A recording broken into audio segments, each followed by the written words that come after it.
I'm here with Kayte Parnell, the writer and director of the show Junie B Jones and That Meanie Jim. Kayte, can you tell me a bit about what the show's about? So basically, Junie B Jones is a kid's book character, and she's 5 at this particular stage in time.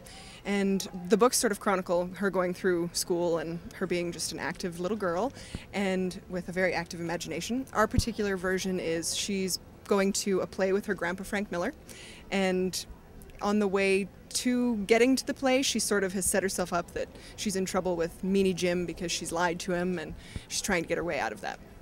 Right on. Now, it's an adaptation from a book. Can you tell me about the process of doing something like that? Well, because it's a whole series of books, it wasn't necessarily that I took, any one book and went with that. It was just that in reading the books, she has such a great character voice that when you're reading them, it sort of begs for you to read them out loud or perform them out loud. So it was sort of from there, it was a hint given by friends of mine and had said, you know what, this would make a fantastic play.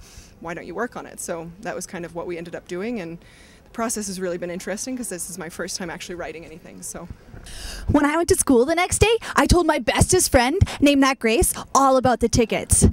Because guess why? Because my grandpa Frank Miller told me that I could bring 2 friends with me, that's why. So I told Grace, and a variety of strangers too. But you know what that Grace said? She said, "Oh, that's great, Junie B. I love horses. I love piggies, but they're my almost favorite animal next to horses and kitties. Oh, do you want to know how to be a piggy? Okay, watch. Oink, oink. Do you want to be a piggy with me?" And I said, no, to that girl Grace, because you want to know why? Because I didn't want her to think that the play was about those types of piggies. I told her that these piggies are like people, except they have snouts and little curly tails. But you know what? That playing like a piggy looked like a lot of fun. So maybe we could play horsies, except my horse will have a little curly piggy tail. Because you want to know why? Because he stole my mother's curling iron and curled his tail with it. That's why. Yeah. And all of a sudden, the bell rang, and I said, bye, to that Grace, and I zoomed off to my room like a speeding rocket.